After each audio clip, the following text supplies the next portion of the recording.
Microphone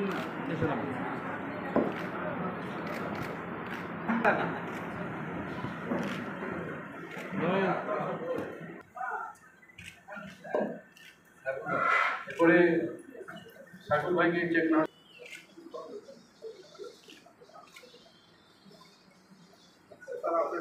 মাননীয় প্রধানমন্ত্রী শেখ হাসিনা প্রত্যেকটা সেক্টরের কল্যাণের বিষয়ে কিন্তু সে সোচ্চার।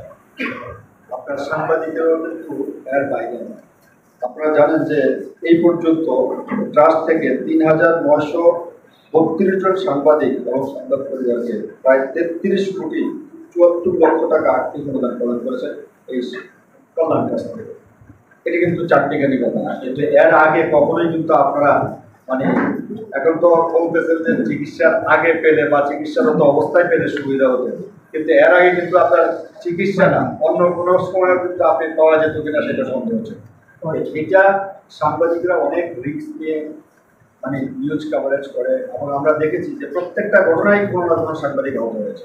আমাদের এই যে গত যে হয়েছে গোটা বিরোধী যে আন্দোলন, সেই আন্দোলনের যে ইনসিডেন্ট হলো সেখানেও কিন্তু আমাদের সাংবাদিকরা প্রাণ দিয়েছে।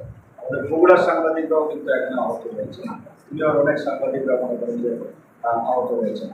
তো এরকম সাংবাদিকরা কিন্তু সাংবাদিকদের পেশাদারিত্বের কারণেই তারা কিন্তু রিস্ক নিয়েই এই সংবাদগুলো কাভার করে, এবং এই সংবাদগুলো যদি কাভার না করতো তাহলে কিন্তু আমরা অন্ধকারে থাকি।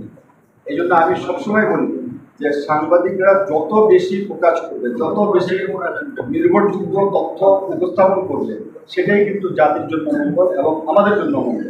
আমি সবসময় সাধুবাদ জানি যে সাংবাদিকরা যে তথ্যপূর্ণ যে ঘটনাগুলো উপস্থাপন করে সেই জন্য কিন্তু আমরা সাধুবাদ জানি সবসময়।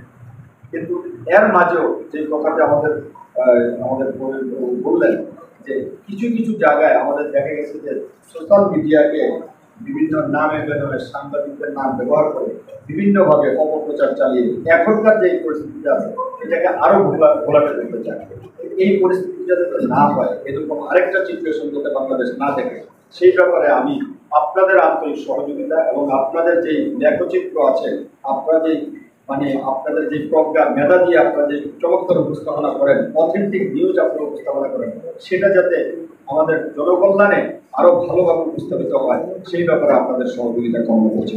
পাশাপাশি আপনারা দেখেছেন যে বগুড়ায় আমরা চেষ্টা করেছি আমাদের সকল আইন শৃঙ্খলা বাহিনী পর্যাপ্ত পরিমাণ থাকা সত্ত্বেও আমরা কিন্তু অত্যন্ত ধৈর্য সহকারে আমরা চেষ্টা করছি একটা কোমলমুখী শিক্ষার্থীও যাতে কোনো ধরনের ক্ষতিগ্রস্ত না হয়, কোনো পরিবার যাতে ক্ষতিগ্রস্ত না হয়, সেজন্য কিন্তু আইন শৃঙ্খলা বাহিনী মাইকেও তাদেরকে সেভ করার চেষ্টা করেছে।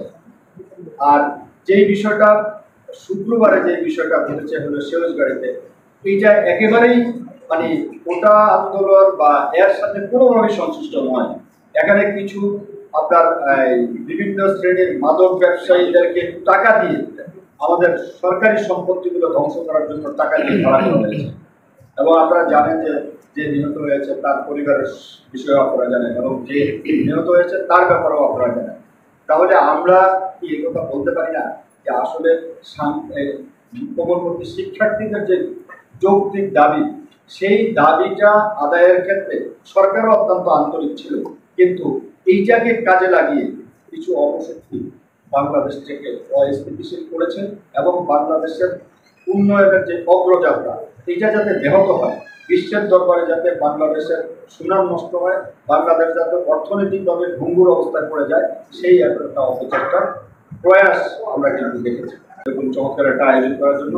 এবং আমি মনে করি যে এরকম আনুষ্ঠানিকতার মাধ্যমে আমাদের মিডিয়া কর্মীদেরকে এভাবে কল্যাণ ট্রাস্ট থেকে যে সমস্ত চেক দেওয়া হচ্ছে, আপনারা তাদেরকে যেভাবে সম্মান দিয়েছেন, এভাবে আনুষ্ঠানিকতার মাধ্যমে সকলে একসাথে এসে এক জায়গায় দাঁড়িয়ে, আমি মনে করি যে এটা অবশ্যই তাদের শুধু টাকা না, এটা তাদের জন্য একটা অলংকার, এটা তাদের জন্য একটা সম্মান।